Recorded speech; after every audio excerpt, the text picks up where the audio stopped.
Uy ma'am, pili na po kayo. Mga antik na po yan. Kaya bihira nyo na lang po yan makita sa ibang store. Nasa isang antique shop sa Baguio ang magkaibigang Wendy at Camille. Pauwi na sila galing outing na magbabarkada. Ngunit nagpaiwan muna ang dalawa para mamili ng antik na idadagdag nila sa koleksyon nila. Mahilig kasi sila mangolekta ng mga sinauna o pinaglumaan ng mga gamit. "Oh, ano friend, may napili ka na ba?" Tanong ni Wendy kay Camille. "Wala pa nga eh. Ano ba magandang gawing koleksyon? Halos kumpleto na rin naman yung mga gusto kong kolektahin eh." "Ikaw, ano ba kasing gusto mo? Basta ako, okay na ako dito sa lumang bag." Sagot naman ni Wendy.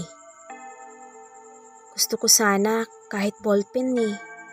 Kaso mukhang wala naman." Saad naman ni Camille. "Ay oo nga, di ba sabi mo, pabalik ka uli sa paggawa ng mga storya?" Napaisip si Camille. Ang totoo, gusto niya talaga makabili ng antik na naaayon sa pagsusulat niya. Tulad nga sana ng ballpen, ngunit wala naman. Napakunot noo pa siya at matamang nag-isip. "Pinag-iisipan ko pa nga yun kung talagang babalik ako. Sa ngayon wala talaga eh. Walang pwedeng motivation. Di din ako inspire. Di naman ako katulad ng ibang writer na mabilis at malawak agad ang imahinasyon." Tumahimik na lang ang kaibigan. Mahirap naman kasi kumbinsihin si Camille. Pag ayaw niya, ayaw talaga niya. Habang nag-iikot-ikot sila sa shop, ay tahimik lang nilang inilibot ang mga tingin. "Friend, look oh! Mukhang maayos pa siya. What do you think? Pwede na ba tong collection mo?" Turo ni Wendy sa may kalumaan na ring typewriter. Ngunit maayos pa ito at kumpleto pa ang tipahan. "Naku ma'am, maganda nga pong koleksyon yan. Alam niyo po ba na isang sikat at magaling na writer ang may-ari niyang typewriter noong panahong 1960s? 1960? Gano'n nakatagal tong typewriter na to?" Namamanghang tanong ni Wendy. "Opo ma'am, si Miss Alexandra 14 po ang dating may-ari niyan. Sadyang maayos pa po siya dahil inalagaan po yan ng mabuti nitong may-ari ng shop. Halos lahat po ng may-ari ng mga antik na nandito ay mga sikat po noong kapanahunan nila." Mahabang paliwanag ng tindera. "Magkano naman yan?" Tanong ni Camille na napapahaplos pa sa typewriter. Gustong gusto niya ito. "Libre na yan, para sa'yo." Isang matandang lalaki ang biglang lumapit sa kanila. Nakangiti ito.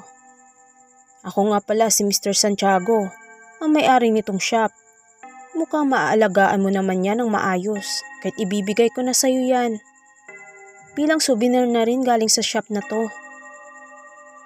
"Talaga ho?" Hindi makapaniwalang bulalas ni Camille. "Sigurado po kayo?" Naniniguro pang tanong niya. "Oo naman iha. Basta ba ipagpatuloy mo na ang pagsusulat. Narinig ko nang di sinasadya ang usapan ninyo magkaibigan. Writer ka pala. Bagay na bagay sa'yo yan. Sa maniwala ka at sa hindi ay gumagana pa yan. Kunting langis lang ay magiging maayos na ang paggamit mo dyan." Hindi na nagdalawang isip pa si Camille na tanggapin ang ibinigay ng matanda. Libre na yan, tatanggihan pa ba niya? Ngunit hindi siya pumayag na hindi bayaran kahit konting halaga ang matanda.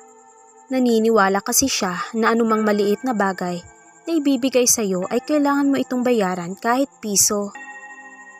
Masayang nakauwi sina Camille at Wendy. Agad dinala ni Camille ang typewriter sa kanyang silid. Di niya alam kung bakit bigla na lang siyang sumigla at ginanahang gumawa ng kwento. Nakatulugan na ni Camille ang pagtipa ng ginagawa niyang storya sa laptop. Patapos na din ito. Matagal na niyang naumpisahan ang kwento at ito ang ipapadala niya bilang sample sa papasahan niyang channel. Kinabukasan ay maagang gumising si Camille para i-final review ang ginagawang storya. Natapos na din to sa wakas. Hinanap niya ang email ng narrator na sinasabi ni Wendy. Agad naman niya itong nakita. Nakangiti pa siyang kinopy-paste sa email ang storya niya na ginawa sa Microsoft Word. Nagprint din siya bilang hard copy. Naghintay siya ng ilang oras ngunit walang reply hanggang sa inabot na ng gabi ay wala pa ring tugon mula sa channel na pinadalhan niya. Biglang nanlumo si Camille. Nang umabot na ng ilang araw ay wala pa ring tugon ang ipinadala niyang kwento. Ginawa naman niya ang lahat pero hindi pa rin yun sapat. Siguro nga ay hindi nakapasa sa standards ng channel na to ang ginawa niyang kwento. Kaya naiinis na nilamukos niya ang prinint na papel. Asar na tinawagan niya si Wendy. Napakataas naman pala ng standard nitong channel ng paborito mong narrator eh. They rejected my story. Nakabusangot na kwento ni Camille sa kaibigan na nasa kabilang linya. Ano bang sabi? Sayang naman kung basta na lang nila ni-reject ang pinaghirapan mong kwento. Di maiwasan ni Camille na maiyak sa inis at frustration. Oo, hindi tahasang sinabi na ayaw nila sa kwento niya. Pero parang gano'n na rin yun dahil di man lang siya nakatanggap ng response mula dito. Samantalang ang sabi sa description ay nagre-reply agad sila within 24 hours sa mga kwentong pinapadala. Don't worry friend, marami pa namang channel na pwede mo pagpasahan yan. I don't know di. Parang hindi ko talaga linya magsulat ng kwento. Hilig ko nga magsulat, wala naman tong hilig sa akin. Nakaka-frustrate lang. Pagkatapos makausap ni Camille si Wendy ay malungkot na tinitigan niya ang typewriter. Useless na gamitin pa niya ito. Kahit kailan ay di na siya magiging magaling na writer. Itinabi na lang niya ito sa laptop na nasa computer table niya. Kahit papano ay natutuwa siya na makita na may bago na naman siyang antique na koleksyon. Kung sana ay kasing galing lang niya ang dating may-ari ng typewriter na to, hindi sana niya naranasan ang ma-reject. Buong araw lang na nagmukmuk si Camille. Tamad na tamad siyang kumilos dahil sa maaga pa lang ay bad news na. Hanggang sa makatulog na lang siya na masama ang loob. Nagising siya sa maingay na tunog ng typewriter. Agad tumapon ang tingin niya sa typewriter na nabili niya. Normal naman to at wala namang tao sa silid niya. Pero malinaw na tunog ng pagtipa ng typewriter ang nagisingan niya. O baka nga nananaginip lang siya dahil ito ang laman ng utak niya bago matulog. Hinayaan na lang niya ang narinig at natulog ulit. Tanghali na siya nang magising kinabukasan. At gulat na gulat siya nang mapatingin sa sahig ng silid niya. Ang daming nakakalat na papel. Puno ito ng sulat gamit ang typewriter. Kinilabutan si Camille. Sino ang may gawa nito? Wala naman siyang naramdaman na may gumamit ng typewriter niya kagabi. Wala din siyang naramdaman na may pumasok sa kwarto niya. At sino ang gagawa ng ganito karaming sulat? Kinakabahan at nanginginig ang mga kamay na dinampot niya ang isang papel. Nanlalaki ang mga mata niya nang mabasa ito. Isa itong kwento. Sa kasabikan ay nawala na ang nararamdaman niyang takot. Agad dinampot niya isa-isa ang mga papel at tiningnan. May pahina pa ito kaya di siya nahirapang pagsunod-sunurin. Sigurado siyang hindi yun galing sa libro dahil parang preska pa ang pagkakaprint nito galing sa typewriter. At wala naman siyang librong ganun. Nang maipon na lahat ay inumpisahan na niyang basahin. Halos titig na titig siya dito at hulog na hulog sa kwento. Di maampat ang ngisi niya nang matapos basahin ang napakagandang kwento. Sobrang nakakatakot. Hindi na muna niya kwento kay Wendy ang naranasan. Hindi rin niya kasi alam kung paano ito ipapaliwanag. May isa bang mabait na multo na tinulungan siya at binigyan siya ng napakalaking pabor. Saya at kilabot ang naramdaman niya. Ngunit nangingibabaw ang kasabikan na maipadala ulit ito sa nasabing channel. Iniskan niya ito at sinubukang ipadala ulit sa channel na nag-reject sa kanya. Gamit ang ibang email at pin name niya. Sabik siyang naghintay. Ngunit lumipas na ang ilang oras ay wala pa ring reply. Minabuti na muna niyang kumain at maliko. Inabot na siya ng gabi sa kahihintay ay wala pa ring feedback. Nanlulumong nahiga na lang siya sa kama niya nang tumunog ang notification sa laptop niya. Ang bilis niya bumangon at tiningnan ito. Nanginginig ang kamay niyang hinawakan ang mouse at klinik ang icon ng Gmail. Halos di huminga si Camille sa pinagsamang kaba at excitement. Hi dear Miss Silent Night. Sorry for the late response. We reviewed your story and we decided to upload it as soon as possible. Medyo natagalan lang ang team na mag-decide dahil sobrang ganda ng kwento. At naisip namin na baka nakuha ito sa isang pelikula o libro. We did our research but we found nothing. Walang katulad ang kwento mo. Kaya ngayon pa lang I want to congratulate you. Siguradong magkakaroon ito ng millions of views, likes, and shares. Thanks for trusting our channel and hope we will meet soon for our contract.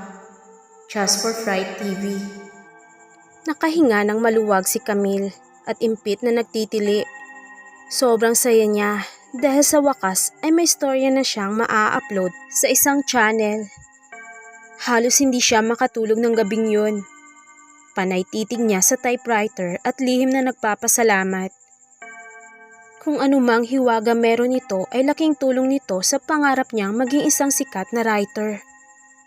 Sa kalagitnaan ng gabi ay nanaginip si Camille. Katulad ito sa kwentong ipinasa niya. Isang babaeng nakaitim na nakatrahe de boda ang walang humpay sa pagtipa ng typewriter. Nasa mukha nito ang matinding paghihinagpis. Kumagawa ito ng huling liham para sa lalaking minamahal nito. Ito ang nakalagay sa liham. Mahal kong Ramon, aking irog, sobrang namimiss na kita. At sa bawat araw na dumadaan na hindi kita kasama, ay lalo akong nanghihina. Paano ng buhay ko ngayong wala ka na? Bakit sa mismong araw pa ng kasal natin, ikaw ay nawala? Bakit? Anong kasalanan ko para magdusa ng ganito? Anong kasalanan natin?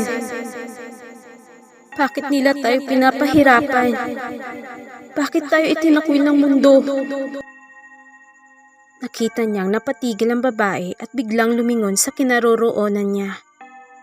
Gulat na napatigil din si Camille at nangilabot sa itsura ng babae.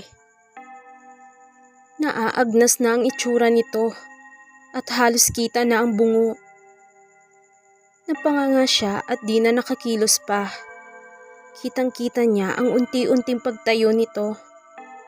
May hawak-hawak na itong patalim. At bigla ay itinutok nito sa sarili. Ngumisi muna ito sa kanya. At walang ano-ano'y itinarak nito sa dibdib ang hawak na kutsilyo. Tumilamsik ang dugo nito sa sahig at mesa na kinapapatungan ng typewriter.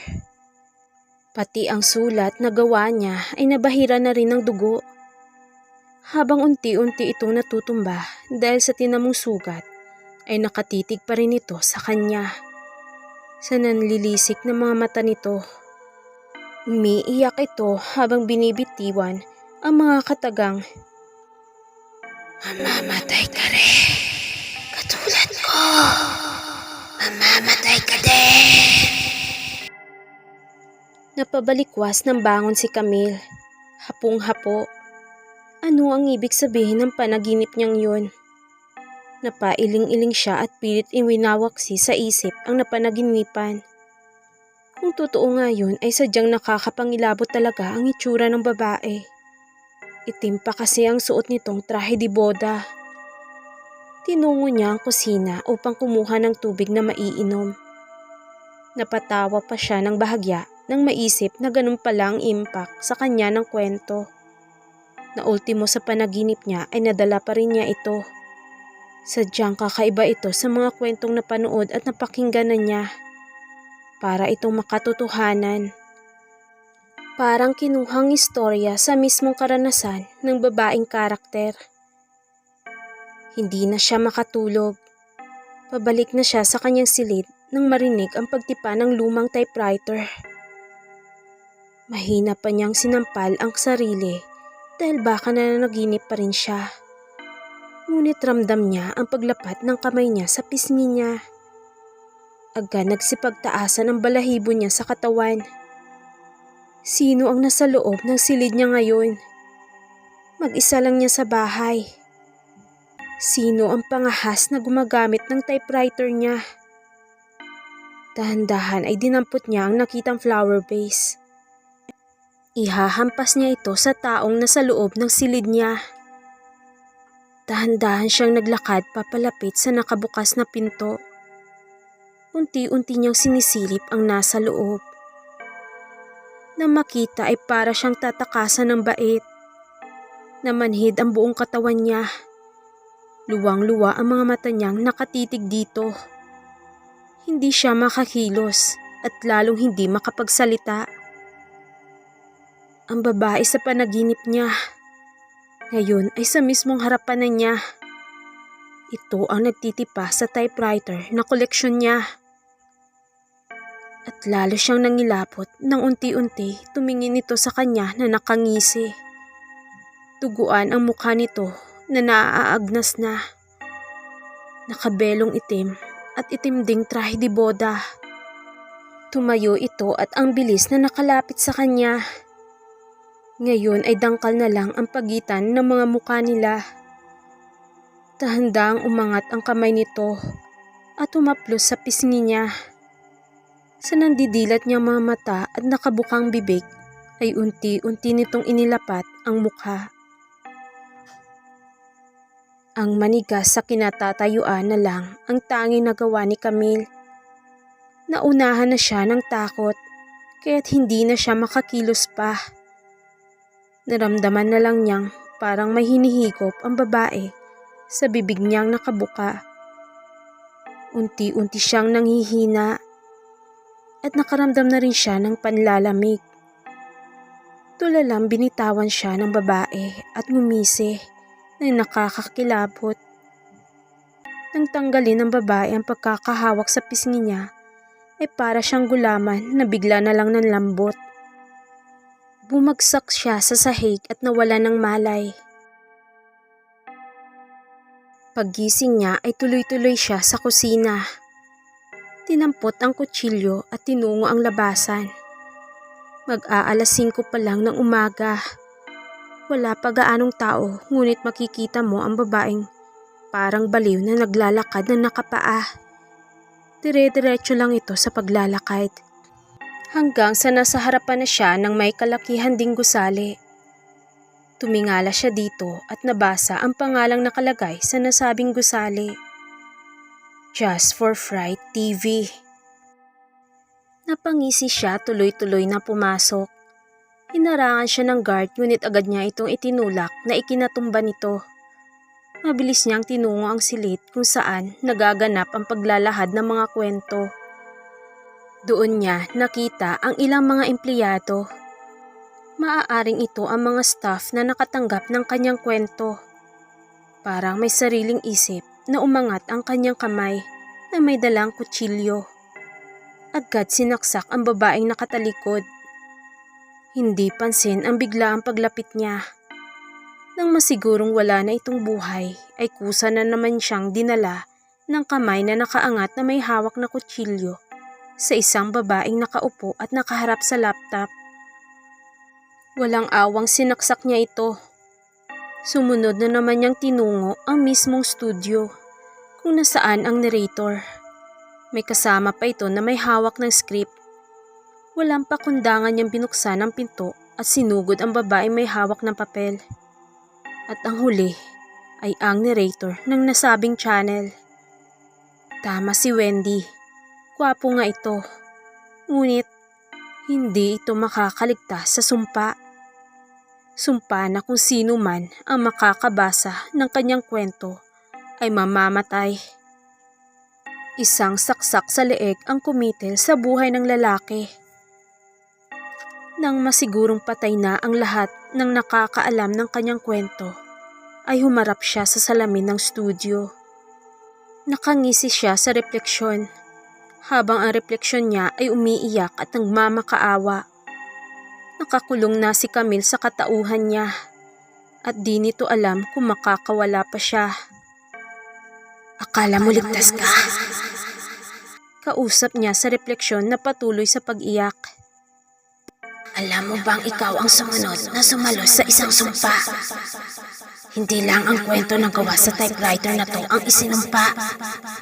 Bago ko pa maging pagmamay-ari ang typewriter na ito, ay may sumpa na ito. Ito ang dahilan ng kamalasan at pagpapakamatay ko. At alam mo ba kung kaninong kwento ang isusunod sa mga kwento ko? Sa iyo, Camille.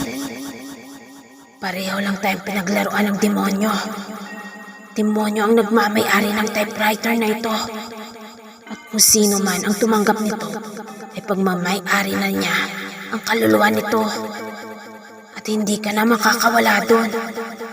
Kasama ka na rin sa sinumpa. Wala na ako magagawa pa. Kailangan ko nang magpahinga. Mag-iisang dekada na rin. Tapos na ang aking pagiging alipin. At ikaw naman ang susunod sa akin. Pagkatapos ng mga katagang yun, ay itinarak na niya sa sarili ang kutsilyo.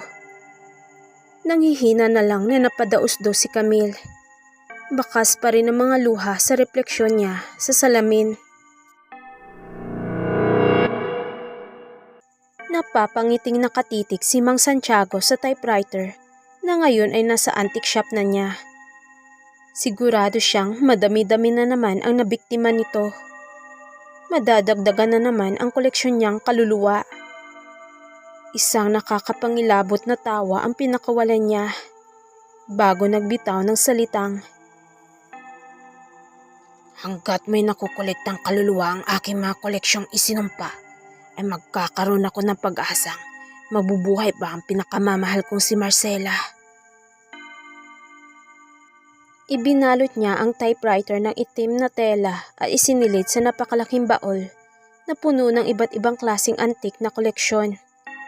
Kasabay ng malulutong niyang halakhak ay ang paglaho ng nasabing antique shop.